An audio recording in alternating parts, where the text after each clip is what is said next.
All right, you guys, it's been a while since I've made a long form video, and I am coming back with a bread making video.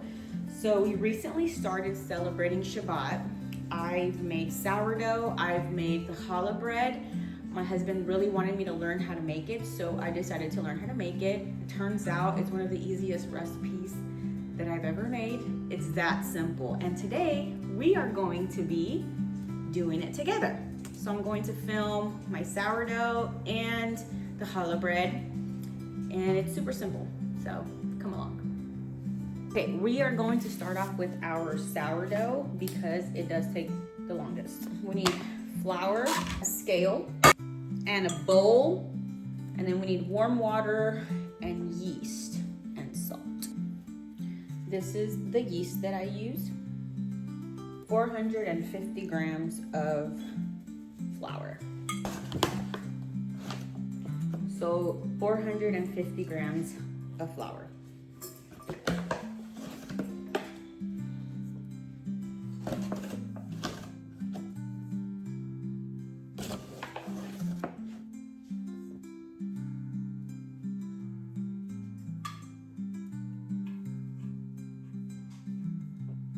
All right, there we go.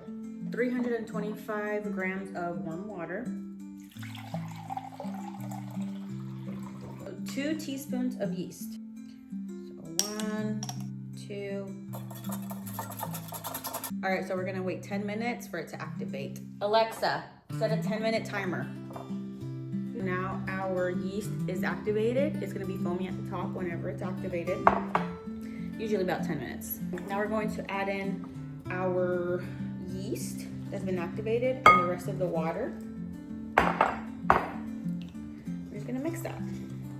So I use this to mix it, and then whenever it starts getting shaggy like this, then I go in with my hands and just finish it off. Make sure your hands are clean. Okay, now it's mixed. It's gonna look like that. Big old blob. We're gonna go ahead and cover it with plastic wrap for an hour.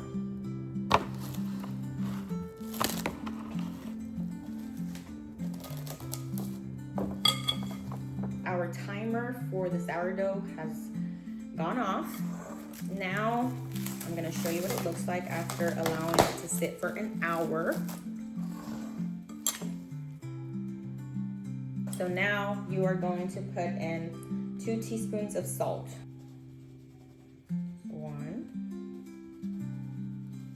2. Now you're going to add just a little bit of water just to help you combine the salt.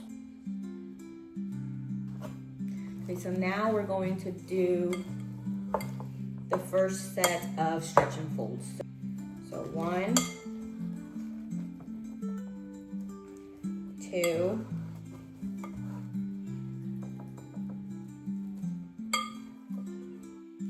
3,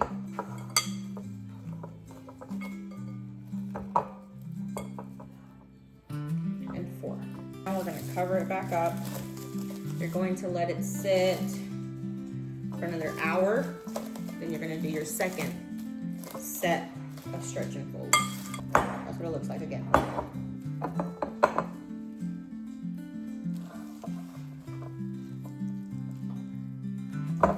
Yeah,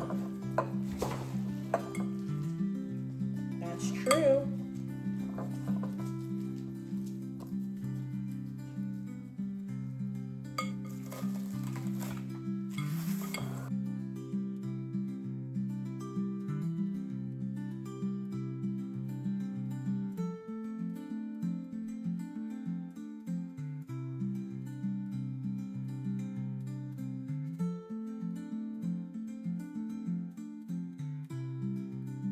I totally forgot to film.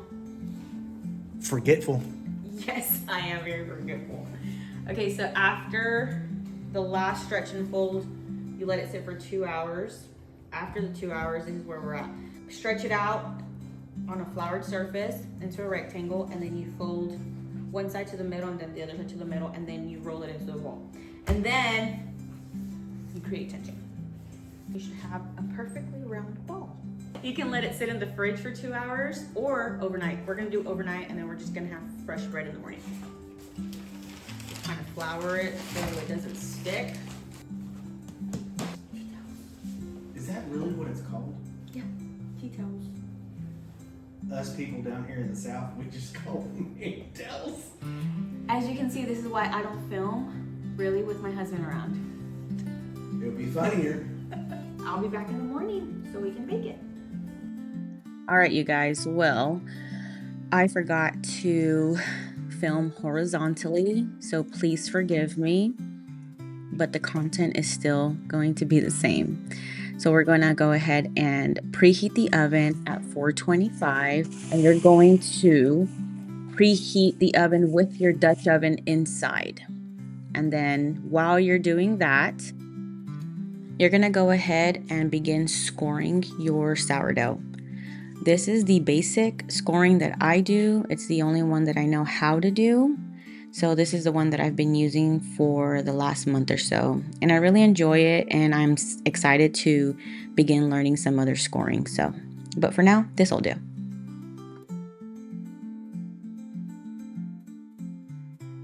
All right, now that the oven is preheated, go ahead and take out your Dutch oven.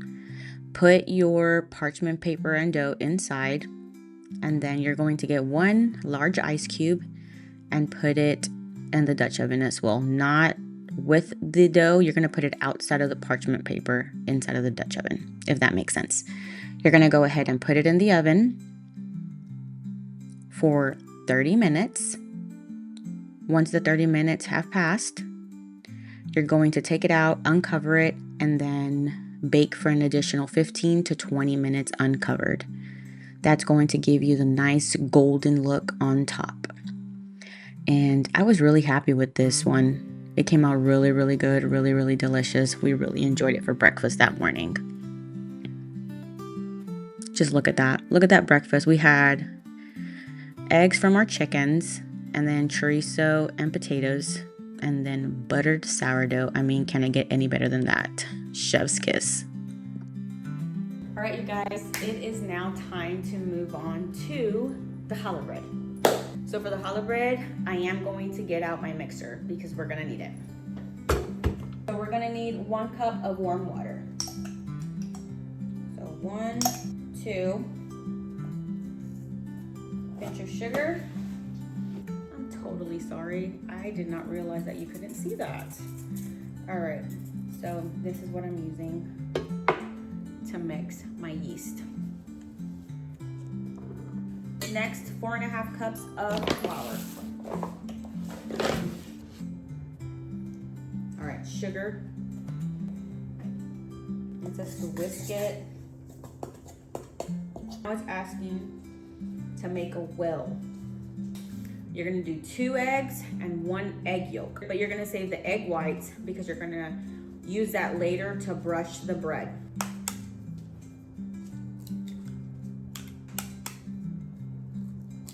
Okay.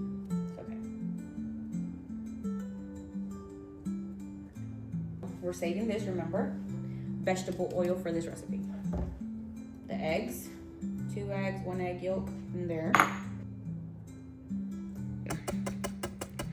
Kind of just break it down.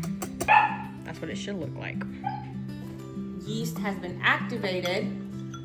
As you can see, it's foamy on top. I don't know if you can see that, but it is. That's what we want. Pour this over it. Now we're gonna mix everything together. Okay, so it says to just mix until everything is combined.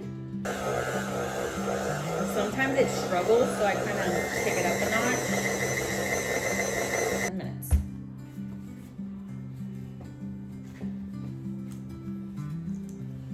All right, nice and smooth. Get your glass bowl, and you are going to coat it with a very small, thin layer of oil. Now you're going to put it in here and turn it and let it be coated. 1.5 to 2 hours. I do the 2 hours, so that's what we're gonna do. After the 2 hours have passed, you'll notice that it has doubled in size. Go ahead and get your baking tray, line it with parchment paper, set it to the side, flour a surface where you can divide the dough into 3.